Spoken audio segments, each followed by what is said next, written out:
Hello students, welcome to Selection Academy. Case law series में हम already Hindu law, Muslim law, international law और other law के cases discuss कर चुके हैं। अगर आप उनमें से कोई भी सब्जेक्ट के केसेस की वीडियो देखना चाहते हैं तो लिंक डिस्क्रिप्शन में अवेलेबल है। आज की इस वीडियो में हम बात करेंगे क्रिमिनल लॉ के इंपॉर्टेंट केस लॉज की। लगभग 50 एक केसेस कवर करेंगे, नेशनल और इंटरनेशनल, जिसमें 1843 से लेकर 2020 के केसेस हैं। अगर आपको ये वीडियो पसंद आती है तो इसे लाइक करें और चैनल को सब्सक्राइब करें। एक पागल आदमी की कोई विल या इच्छा नहीं होती, उसकी सबसे बड़ी सजा उसका पागलपन ही है। इस 1843 के केस ने हमें लॉ ऑफ इंसैनिटी का बेस दिया, इसलिए ये एक लैंडमार्क केस है क्रिमिनल जूरिस्प्रूडेंस में। डैनियल मैकनॉटन की दिमागी हालत ठीक नहीं थी और उसे ऐसा लगता था कि उस टाइम का प्राइम मिनिस्टर सर रॉबर्ट पील ने उसे इंजर किया है। उसके पागलपन की हद इतनी बढ़ गई कि वो प्राइम मिनिस्टर को मारने की कोशिश करने लगा। उसे डिल्यूजन में ऐसा लगा कि प्राइम मिनिस्टर का सेक्रेटरी एडवर्ड ड्रमंड ही प्राइम मिनिस्टर है और उसी ने डैनियल को चोट पहुंचाई है। Daniel shot and killed him और ट्रायल में उसने प्ली ले ली इंसैनिटी की। मेडिकल एविडेंस से पता चला कि उसके पागलपन की बीमारी उससे ऐसे काम करवा देती थी जो उसके कंट्रोल में नहीं है। जूरी ने डैनियल को by reason of insanity not guilty माना। उसके एक्विटल से बहुत शोर मचा और वर्डिक्ट पर डिबेट हुई हाउस ऑफ लॉर्ड्स में। 5 क्वेश्चंस पूछे गए हाउस से और जवाब मांगे गए। इन्हीं क्वेश्चंस के आंसर को हम मैकनॉटन रूल के नाम से जानते हैं। मेन प्रिंसिपल जो इन रूल्स ने बनाए हैं वो है कि हर बंदा सेन माना जाएगा कोई भी काम करते हुए जब तक उसका उल्टा प्रूव ना हो जाए। अगर क्राइम करते हुए कोई इंसान इतना इंसेन हो जाए कि उसे लगे ही ना कि जो वो कर रहा है वो गलत है, तो यही चीज डिसाइड करेगी सही और गलत के बीच में, जिसे हम टेस्ट ऑफ रॉन्गफुलनेस कहते हैं। आईपीसी में कहीं भी इंसैनिटी या अनसाउंडनेस की डेफिनेशन नहीं है, पर सेक्शन 84 बात जरूर करता है act of person of unsound mind की, और ये जनरल एक्सेप्शंस में आता है। इंडिया में भी हम मैकनॉटन रूल्स ही फॉलो करते हैं व्हाइल डिसाइडिंग ऑन अनसाउंडनेस और इंसैनिटी। एनी एक 14 साल की लड़की थी जो प्रिंस नाम के एक लड़के के साथ चली गई। उस टाइम पर इंग्लैंड में एक एक्ट हुआ करता था by the name of offences against person act 1861, और उसके सेक्शन 55 के हिसाब से एक अनमैरिड लड़की को उसके फादर की कंसेंट के बिना कहीं भी ले जाना ऑफेंस था। अब प्रिंस पर चार्ज लग गया और उसने अपने डिफेंस में कहा कि एनी ने उसे अपनी उम्र 18 बताई थी। कोर्ट के सामने सवाल ये था कि अगर किसी एक्ट में मेंसरिया, जिसे हम गिल्टी माइंड भी कहते हैं, वो नहीं है तो क्या कोर्ट मेंसरिया मान लेगा अपने आप से या नहीं। अगर सिंपल लैंग्वेज में बात करूं तो प्रिंस के हिसाब से उसका एक क्राइम नहीं था, क्योंकि उस टाइम पर जब वो एनी को लेकर जा रहा था वो इस प्रिजम्पशन में था कि एनी 18 साल की है और उसे कहीं भी ले जाने से पहले प्रिंस को उसके फादर की परमिशन नहीं चाहिए। कोर्ट ने प्रिंस के आर्गुमेंट को नहीं माना और बोला जो एक्ट फॉरबिडन है या गलत है उसकी सजा मिलेगी, भले ही आपने वो चीज अनजाने में ही क्यों ना की हो। यानी कोई भी गलत काम अगर आप जाने या अनजाने में करते हो तो अपने रिस्क पर करोगे। उस टाइम मेंसरिया था या नहीं था इससे कोई फर्क नहीं पड़ता। इस केस में जस्टिस मेलविल ने डिफरेंस बताए थे between culpable homicide and murder. एक हस्बैंड ने अपनी वाइफ को पहले लात मारी और फिर उसकी पीठ पर मुक्के मारे। उस टाइम पर कोई सीरियस इंजरी नहीं हुई वाइफ को और वो जमीन पर गिर गई। उसके बाद हस्बैंड ने अपना घुटना वाइफ की छाती पर रखा और फेस पर 2-3 बार मारा। उसकी वजह से लेफ्ट आई पर मेजर इंजरी हो गई और दिमाग में खून भर गया और वाइफ थोड़ी टाइम बाद मर गई। जस्टिस मेलविल ने क्लियर किया कि इस केस में डेथ कॉज करने की इंटेंशन नहीं थी, इसलिए वो culpable homicide not amounting to murder माना गया और हस्बैंड को सजा मिली सेक्शन 304 पार्ट 1 में, ना कि सेक्शन 302 में। डडली स्टीफंस का केस अपने आप में एक अजीब केस है, क्योंकि इसमें एक शिप समुद्र में फंस जाता है और काफी दिन तक वही फंसा रहता है। खाने की कमी और भयंकर भूख के कारण 2 लोग एक तीसरे को मारकर खा जाते हैं। अब केस जब कोर्ट में गया तो डिफेंस में कहा गया कि तीसरे को दोनों ने अपनी जान बचाने के लिए मारा, क्योंकि उस टाइम पर कोई और चॉइस नहीं थी दोनों के पास। कोर्ट ने इस आर्गुमेंट को एक्सेप्ट नहीं किया और कहा कि एक बेकसूर की जान लेना अपनी जान बचाने के लिए एक जस्टिफाइड एक्शन नहीं माना जा सकता। जरूरत चाहे कितनी भी हो, वो क्राइम की एक्सेप्शन नहीं बन सकती। टॉल्सन की शादी 1880 में हुई और कुछ टाइम बाद उसका हस्बैंड शिप पर काम करने चला गया और वो शिप गुम हो गया सी में। टॉल्सन ने वेट किया अपने हस्बैंड का फॉर 6 ईयर्स और फाइनली दूसरी शादी कर ली। अब हस्बैंड वापस आ गया और उसने बाइगैमी लगा दी। कोर्ट से पूछा गया कि अगर कोई दूसरी शादी कर ले अच्छे तरीके से मानने के बाद कि हस्बैंड मर चुका है, तो क्या वो वापस आकर वाइफ पर बाइगैमी लगा सकता है। कोर्ट ने कहा कि अगर ये काम मिसेस टॉल्सन जानबूझकर करती तो वो पनिशेबल होता, पर एक ओल्ड कॉमन लॉ का रूल है ऑनेस्ट एंड रीजनेबल बिलीफ, और उसकी वजह से मिसेस टॉल्सन का एक्ट इनोसेंट माना गया। वॉल्टर्स एंड लंट का केस एक बहुत ही इंटरेस्टिंग केस है। इसमें एक बच्चा जिसकी उम्र 7 साल की है वो किसी की साइकिल उठाकर ले आता है और पेरेंट्स को दे देता है। यहाँ पर पेरेंट्स को पता है कि साइकिल चोरी की है। अब पेरेंट्स को एलेज किया जाता है कि उन्होंने लार्सनी करी है अंडर सेक्शन 33 ऑफ लार्सनी एक्ट। लार्सनी एक तरीके की थेफ्ट ही है, बस थोड़ा सा फर्क होता है। पर सेक्शन 50 1933 के एक्ट का ये कहता है कि अगर कोई बच्चा जिसकी उम्र 8 साल से कम है तो उसे लार्सनी की सजा नहीं मिल सकती। कोर्ट ने कहा कि जब साइकिल बच्चे ने ली तो लार्सनी नहीं थी क्योंकि एक्सेप्शन है और इस वजह से वो स्टोलन प्रॉपर्टी नहीं मानी जाएगी। और जब कोई प्रॉपर्टी स्टोलन ही नहीं है तो उसकी सजा कैसे मिल सकती है किसी को, और इस वजह से parents cannot be convicted. IPC का सेक्शन 82 भी डॉली इनकेपेक्स की बात करता है और यहाँ बच्चे की उम्र 7 साल से कम मानी गई है। मतलब अगर क्राइम होता है पर उसे करने वाला बच्चा है 7 साल से कम उम्र का तो उसको सजा नहीं मिलेगी चाहे उसने कोई भी क्राइम किया हो। हस्बैंड और वाइफ साथ मरने की कसम खाते हैं। अब एग्रीमेंट तो ये था कि पहले हस्बैंड वाइफ को मारेगा और फिर खुद मरेगा, पर खुद को मारने से पहले वो पकड़ा गया वाइफ को मारने के बाद। सेशन कोर्ट ने सजा सेक्शन 302 यानी मर्डर की दी, पर पटना हाई कोर्ट ने डिसीजन रिवर्स करते हुए सजा सेक्शन 304 पार्ट 1 यानी culpable homicide not amounting to murder की कर दी। और कोर्ट ने साफ कहा कि ये केस सेक्शन 300 की 5th एक्सेप्शन में आता है क्योंकि जिसकी डेथ हुई उसकी अपनी मर्जी से हुई थी इसलिए। विरसा सिंह के केस में कोर्ट ने सेक्शन 300 के क्लॉज 3 की एप्लीकेबिलिटी के लिए 4 पॉइंट टेस्ट डेवलप किया। इस क्लॉज के अंदर क्राइम को आने के लिए कुछ पॉइंट्स का होना जरूरी है, जैसे बॉडली इंजरी होनी चाहिए, इंजरी प्रूफ होनी चाहिए, इंजरी इंटेंशनल होनी चाहिए, एक्सीडेंटल या अनइंटेंशनल नहीं, और ऑर्डिनरी कोर्स में वो इंजरी डेथ कॉज करने के लिए सफिशिएंट हो। और सबसे जरूरी बात कि जो इंजरी हुई है ये वही इंजरी होनी चाहिए जो इन्फ्लेक्ट करने की इंटेंशन थी। इस केस में हस्बैंड अपनी वाइफ को ससुर के घर से जबरदस्ती लेकर जा रहा होता है। वाइफ जाने से मना कर देती है और प्रोटेस्ट करती है। ससुर अपने बेटे को बुलाता है दामाद को मारने की इंटेंशन से, और वो चाकू मार देता है अपनी बहन के पति को। बाद में अपनी गलती का एहसास होने पर उसे हॉस्पिटल ले जाता है, जिसके रास्ते में हस्बैंड की डेथ हो जाती है। कोर्ट में भाई अपनी डिफेंस में ये कहता है कि उसने जो किया वो क्राइम नहीं है बल्कि प्राइवेट डिफेंस है against assault of his sister, जो एक्सेप्शन है अंडर क्लॉज 5 और सेक्शन 100 आईपीसी के, और उसकी इंटेंशन जरूरत से ज्यादा हार्म करने की नहीं थी। कोर्ट इसी बात से एग्री करते हुए उसे एक्विट कर देता है। ओम प्रकाश केस में वाइफ को उसका हस्बैंड और हस्बैंड के रिलेटिव्स भूखे रखते हैं, और ये भूखा रखने का सीन जानबूझकर किया जाता है जिसकी वजह से वो मर जाए ऐसा सोचा जाता है, पर वाइफ किसी तरह बच जाती है और ऐसा हस्बैंड और उसके रिलेटिव्स ने नहीं सोचा था। कोर्ट ने ये कहा कि भले ही अभी वाइफ को और भूखा रखने की जरूरत थी जिससे उसकी डेथ हो, पर आपकी इंटेंशन तो मारने की थी, इसलिए सजा सेक्शन 307 आईपीसी यानी अटेम्प्ट टू मर्डर में मिलेगी। चाहे लास्ट बार जो भूखा रखा था वो फाइनल एक्ट था या नहीं था, इससे कोई फर्क नहीं पड़ता।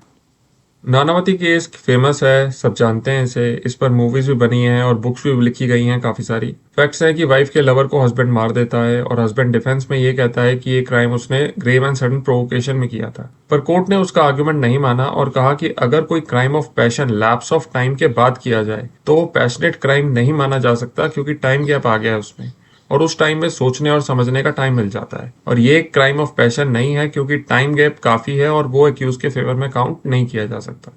एक लेडी एक्यूज के घर के पास रहती थी और उसके बाथरूम की दीवार गिर गई और उसने एक्यूज के बाथरूम को यूज करना शुरू कर दिया। ओरल वार्निंग के बाद भी वो नहीं मानी तो एक्यूज ने एक नंगी बिजली की तार रख दी जिसकी वजह से लेडी की डेथ हो गई। ट्रायल कोर्ट और हाई कोर्ट ने एक्यूज को सेक्शन 304A आईपीसी यानी डेथ बाय नेग्लिजेंस में सजा दी। एक्यूज ने सुप्रीम कोर्ट में आर्ग्यू किया कि उसने जो एलेज क्राइम किया है वो सेक्शन 300 आईपीसी में एक्सेप्शन है। कोर्ट ने इस आर्ग्यूमेंट को नहीं माना और कहा कि ट्रेसपासर ऑन प्रॉपर्टी आउटलॉ नहीं है और एक्यूज पर्सनल इंजरी कॉज नहीं कर सकता। क्राइम हुआ है और वो क्राइम एक्सेप्शन में नहीं आता, इसलिए सजा मिलेगी।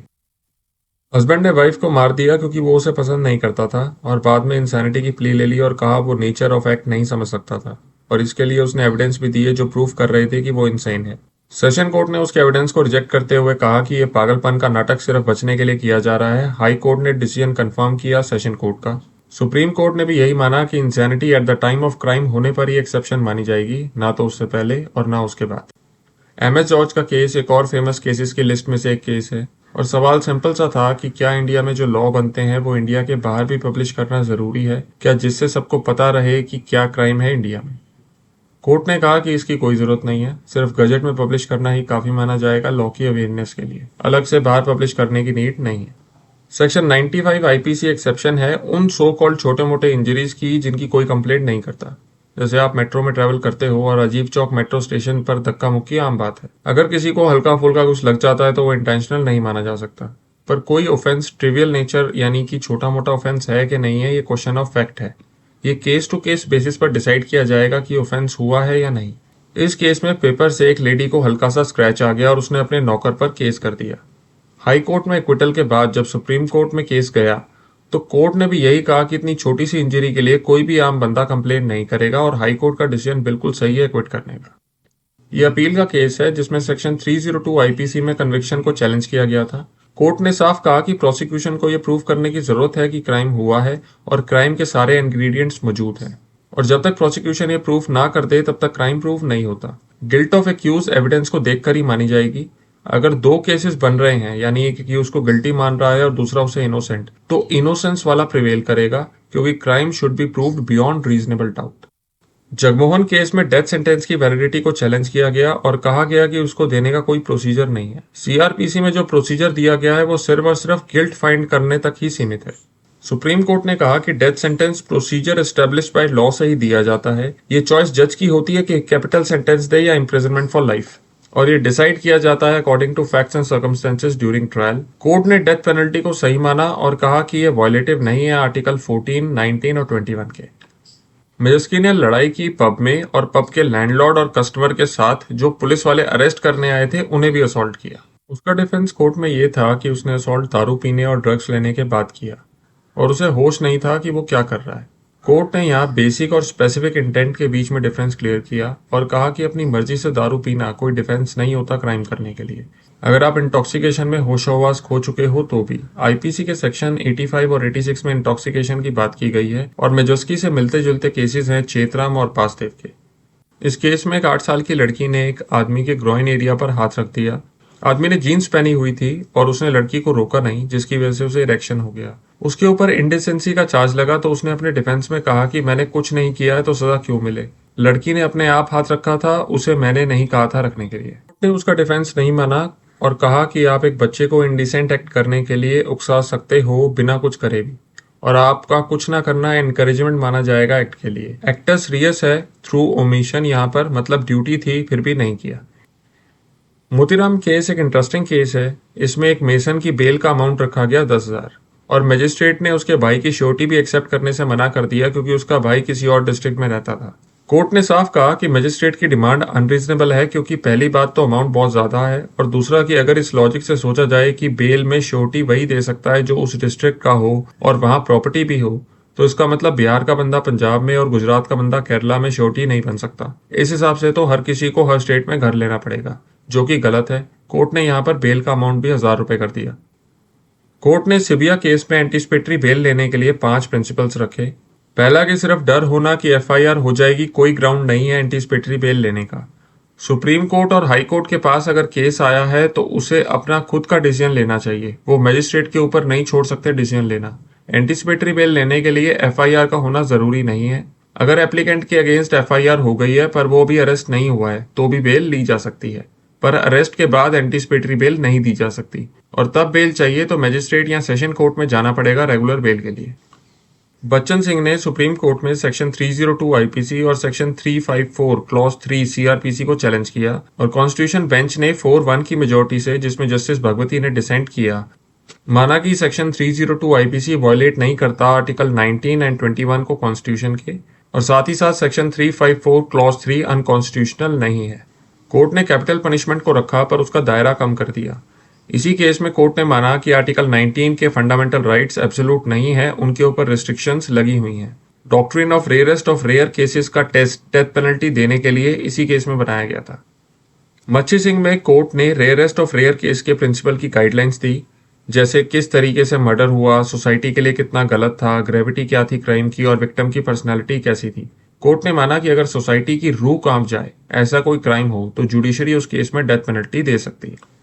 मिठू सिंह केस में सुप्रीम कोर्ट ने मैंडेटरी डेथ पेनल्टी को अनकॉन्स्टिट्यूशनल माना। आईपीसी के सेक्शन 303 में अगर कोई कन्विक्ट लाइफ इम्प्रिजनमेंट की सजा काट रहा है और वो किसी का मर्डर कर दे तो उसे सिर्फ डेथ पेनल्टी ही मिल सकती थी। कोर्ट ने इस सेक्शन को आर्टिकल 14 और 21 की वायलेशन माना। कोर्ट ने कहा कि बिना किसी वैलिड रीजन के सिर्फ डेथ पेनल्टी सजा होना गलत है और ये अनरीजनेबल भी है। 3 लोग विक्टिम्स को आइसोलेशन में ले जाकर मार देते थे। एक दिन एक विक्टिम बच गया और भाग गया। कोर्ट में 2 लोगों ने यह बोला कि अगर हम ऐसा नहीं करते तो तीसरा उन दोनों को मार देता। कोर्ट के सामने सवाल यह था कि क्या कोई अगर किसी से जबरदस्ती जान से मारने का डर दिखाकर मर्डर करवा ले तो क्या मर्डर करने वाले को सजा नहीं मिलेगी। कोर्ट ने इस आर्गुमेंट को रिजेक्ट कर दिया और कहा कि यह कोई डिफेंस नहीं है मर्डर चार्ज से बचने का। सेक्शन 94 आईपीसी भी इसी बारे में बात करता है। 4 लोगों के ऊपर चार्ज लगा 201, 304B और 498A आईपीसी का। सेशन कोर्ट ने 2 को सजा दी और 2 को छोड़ दिया। जिन्हें सजा मिली थी उन्होंने अपील की हाई कोर्ट में और हाई कोर्ट ने उनके ऊपर सेक्शन 498A का चार्ज हटा दिया। अब सुप्रीम कोर्ट में केस ये था कि अगर किसी के ऊपर 498A का चार्ज हटा दिया जाता है तो क्या वो सेक्शन 304B में सजा पा सकता है। अगर कोई 498A में एक्विट हो जाता है तो इसका मतलब तो ये हुआ कि क्रुएलिटी तो हुई नहीं, तो क्या उस बंदे के ऊपर 304B यानी डाउरी डेथ लगाया जा सकता है जिसका मेन इंग्रेडिएंट ही क्रुएलिटी है। कोर्ट ने साफ कहा कि 498A और 304B दोनों अलग अलग ऑफेंसेस हैं और दोनों के बीच में डिफरेंस बताते हुए ये कहा कि अगर कोई 498A में छूट जाता है तो इसका मतलब ये नहीं होता कि 304 में भी वो एक्विट हो जाएगा, क्योंकि दोनों केसेस में क्रुएलिटी अलग अलग हैं, सेम नहीं। एक एनआरआई ने 4 लोगों के साथ मिलकर चंडीगढ़ के बैंक में फ्रॉड कर दिया, फेक डॉक्यूमेंट्स देकर 10 लाख के। ट्रायल कोर्ट में जब केस गया तो कोर्ट ने कहा कि कॉन्स्पिरेसी तो दुबई में हुई है, इसलिए केस आगे तभी बढ़ सकता है जब सेंट्रल गवर्नमेंट की परमिशन मिलेगी। हाई कोर्ट ने ट्रायल कोर्ट के डिसीजन को रिजेक्ट करते हुए कहा कि क्राइम तो चंडीगढ़ में हुआ है तो कोई परमिशन की जरूरत नहीं है। सुप्रीम कोर्ट ने भी यही माना कि भले ही एनआरआई चंडीगढ़ में नहीं था जब ऑफेंस हुआ, पर ऑफेंस तो चंडीगढ़ में ही हुआ है, इसलिए कोई परमिशन की जरूरत नहीं है क्योंकि चंडीगढ़ इंडिया का ही पार्ट है। रतिनाम केस में section 309 IPC that is attempt to suicide की कॉन्स्टिट्यूशनल वैलिडिटी को चैलेंज किया गया। सुप्रीम कोर्ट ने आर्टिकल 19 और 21 को एक्सप्लेन करते हुए माना कि आर्टिकल 19 अगर बोलने का अधिकार देता है तो वो ना बोलने यानी चुप रहने का अधिकार भी देता है। उसी तरह से आर्टिकल 21 राइट टू लाइफ देता है तो राइट टू डेथ भी देता है। और कोर्ट ने भी यही माना कि सुसाइड की सजा राइट टू लाइफ को वायलेट करती है और एक तरीके से विक्टिम को डबल पनिशमेंट मिलती है। अगर कोई लेडी अब्यूज के बाद सुसाइड अटेम्प्ट करती है तो उसे अटेम्प्ट की सजा नहीं मिल सकती। 2 साल बाद ही कोर्ट को अपनी रतिनाम जजमेंट को रिवर्स करना पड़ा क्योंकि ज्ञान कौर और उसके हस्बैंड को आईपीसी सेक्शन 306 में सजा मिली। यह सेक्शन कहता है कि अगर कोई बंदा अबेटमेंट ऑफ सुसाइड करता है तो उसे इस सेक्शन में सजा मिलेगी। एक्यूज की तरफ से आर्ग्यू किया गया कि रतिनाम वाली जजमेंट के बाद आर्टिकल 21 में राइट टू डाई भी आता है, तो इसका मतलब ये हुआ किसी की हेल्प करना या उकसाना सुसाइड करने के लिए आर्टिकल 21 की इन्फोर्समेंट माना जाएगा। कॉन्स्टिट्यूशन बेंच ने रतिनाम वाली जजमेंट को ओवररूल करते हुए माना कि चुप रहना एक ओमिशन है और किसी की जान लेना एक एक्ट जो पनिशेबल है। इसी केस में कोर्ट ने सेक्शन 306 और 309 आईपीसी को कॉन्स्टिट्यूशनली वैलिड माना।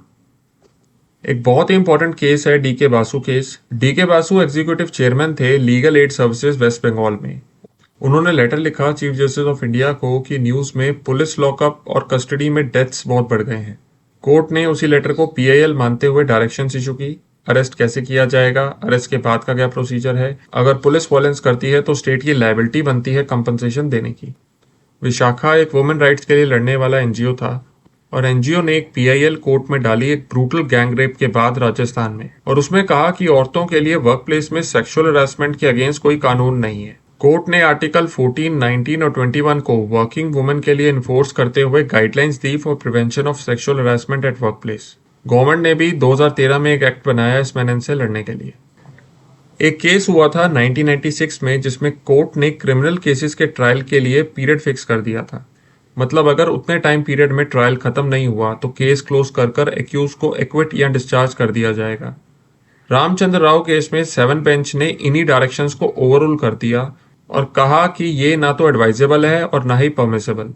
क्रिमिनल कोर्ट्स के ऊपर कोई डंडा नहीं है ट्रायल खत्म करने का टाइम खत्म हो जाने की वजह से। क्रिमिनल कोर्ट्स चाहे तो सीआरपीसी के सेक्शन 309, 311 और 258 को यूज कर सकते हैं स्पीडी ट्रायल के लिए। दिनेश कुमार ने अप्लाई किया appointment as constable state police में। एप्लीकेशन फॉर्म में ये पूछा गया था कि क्या तुम कभी अरेस्ट हुए हो या कभी कोई सजा मिली है कोर्ट से। दिनेश ने दोनों का आंसर दिया नो, पर बाद में वेरिफिकेशन पर पता चला कि उसने बेल ली थी एक केस में कोर्ट से बिना अरेस्ट हुए। कोर्ट के सामने सवाल यह था कि क्या सिर्फ मजिस्ट्रेट के सामने प्रेजेंट होने से और बिना कस्टडी में लिए हुए छोड़ देना क्या अरेस्ट कहलाएगा। कोर्ट ने कहा दिनेश को बेनिफिट मिलेगा मिस्टेकन इंप्रेशन का, क्योंकि उसके हिसाब से वो कभी अरेस्ट नहीं हुआ, जो कि बिल्कुल सही है। सेल्वी केस में नार्को एनालिसिस, पॉलीग्राफ और ऐसी ही कुछ टेक्निक्स को चैलेंज किया गया। कोर्ट ने साफ कहा कि किसी को भी जबरदस्ती ये टेस्ट नहीं करवाए जा सकते। अपनी मर्जी से कोई ये टेस्ट देना चाहे तो वो दे सकता है और उस टेस्ट के रिजल्ट एज एविडेंस सबमिट नहीं किए जा सकते। पर उस टेस्ट में दिए गए जवाब की वजह से अगर कोई इन्फॉर्मेशन या मटेरियल मिलता है तो वो एडमिसिबल होगा under section 27 of Indian evidence act. Court ने एनआरसी की गाइडलाइंस को फॉलो करने के लिए कहा जो कमीशन ने लाई डिटेक्टर टेस्ट के केसेस में बनाई है। इस केस में कोर्ट ने वॉयलेशन माना आर्टिकल 21 की डिटेंशन को अंडर ट्रायल प्रिजनर्स की जेल में। कोर्ट के हिसाब से हर बंदे को स्पीडी ट्रायल की एंटाइटलमेंट है। किसी को राइट टू बेल डिनाई नहीं किया जा सकता सिर्फ इसी वजह से कोई कम्युनिटी के सेंटीमेंट उसके अगेंस्ट है। बेल का पर्पस ही यही है कि एक्यूज को इम्प्रिजनमेंट से और स्टेट को एक्यूज की इम्प्रिजनमेंट होने के बर्डन से बचाया जाए। बेल सिर्फ इसलिए दी जाती है ताकि एक्यूज प्रेजेंट रहे जब उसकी जरूरत हो। अरुणा शानबाग केस में कोर्ट ने एक्सप्लेन किया कि what is mercy killing. Euthanasia active, passive, voluntary और नॉन वॉलंटरी होता है। एक्टिव मतलब अपने आप इंजेक्शन लगा दिया और बंदा मर गया। पैसिव मतलब मेडिकल ट्रीटमेंट ना देना जिसकी वजह से वो मर जाए।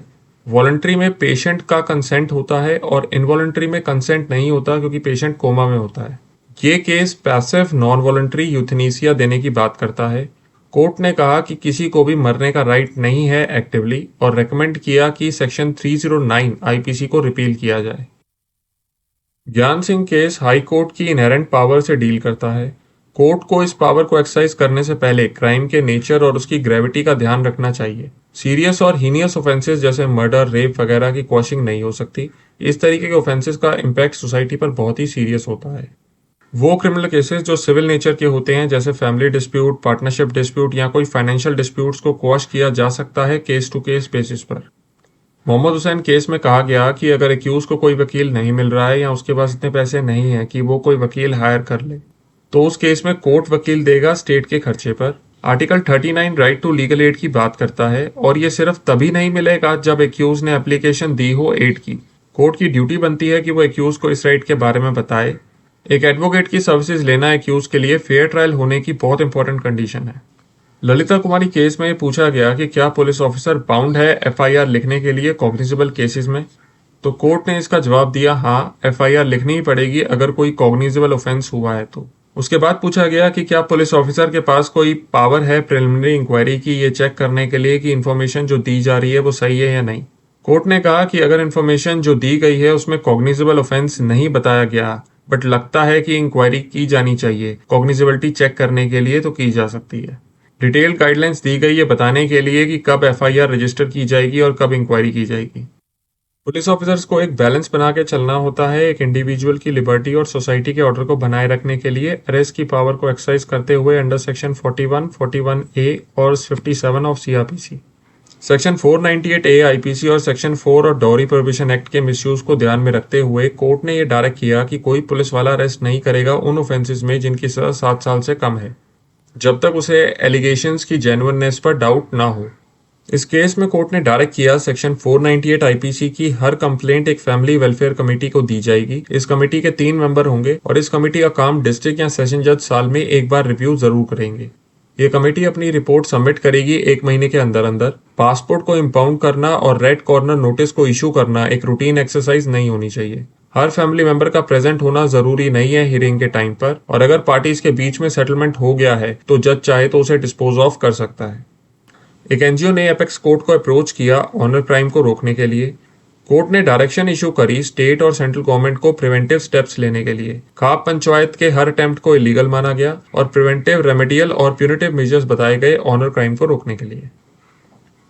दिल्ली हाई कोर्ट ने नास फाउंडेशन केस में होमोसेक्सुअलिटी को डीक्रिमिनलाइज कर दिया पर सुरेश कुमार कौशल में सुप्रीम कोर्ट ने इस जजमेंट को यह कहकर साइड कर दिया कि किसी भी एक्ट को क्राइम बनाना या नहीं बनाना कोर्ट का काम नहीं है, लेजिस्लेचर का है। 2016 में डिवीजन बेंच ने रेफरेंस दिया लार्जर बेंच को और सुप्रीम कोर्ट ने सेक्शन 377 को रीड डाउन करते हुए कंसेंशुअल सेक्सुअल एक्ट को सही माना पर बेस्टालिटी अभी भी ऑफेंस है अंडर दिस सेक्शन और ये क्लियर किया कि राइट मेजोरिटी या पॉपुलर मोरालिटी डिक्टेट नहीं कर सकते। जोसेफ शाइन में कोर्ट ने सेक्शन 497 आईपीसी को स्ट्रक डाउन करते हुए अनकॉन्स्टिट्यूशनल माना पर एडल्ट्री अभी भी एक ग्राउंड है डाइवोर्स का और अगर एडल्ट्री की वजह से स्पाउस सुसाइड कर लेता है या लेती है तो एडल्टरस पार्टनर को सजा मिलेगी अंडर सेक्शन 306 आईपीसी। जजमेंट ने सेक्शन 198 क्लॉज 2 ऑफ सीआरपीसी को भी स्ट्रक डाउन कर दिया है।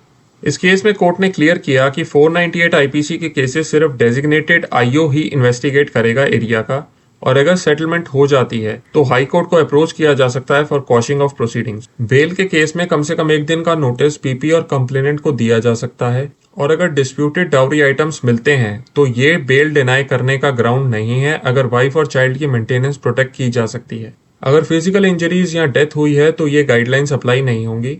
राजेश शर्मा केस की गाइडलाइंस जो हमने अभी पीछे करी हैं वो एप्लीकेबल नहीं होंगी अब से। कॉन्स्टिट्यूशन बेंच के पास कुछ इश्यूज थे जिसमें यह पूछा गया कि क्या एंटीसिपेटरी बेल फिक्स पीरियड के लिए ही दी जाती है, और अगर कोर्ट एक्यूज को समन कर दे तो क्या बेल खत्म हो जाती है। कोर्ट ने दोनों केसेस का जवाब नेगेटिव दिया, यानी कि बेल की कोई लिमिट नहीं है और ना ही वो खत्म हो जाएगी एक्यूज को समन करने पर। कुछ स्पेशल और पेक्यूलर केसेस में एंटीसिपेटरी बेल का टाइम लिमिट फिक्स किया जा सकता है, वरना बाकी केसेस में ये टिल एंड ऑफ ट्रायल चलेगी। आपको ये वीडियो कैसा लगा हमें कमेंट सेक्शन में ज़रूर बताइए, और अगर आप स्टूडेंट्स 2021 के इंपॉर्टेंट केस लॉज की वीडियो देखना चाहते हैं तो उस वीडियो का लिंक डिस्क्रिप्शन में अवेलेबल है। Thank you very much.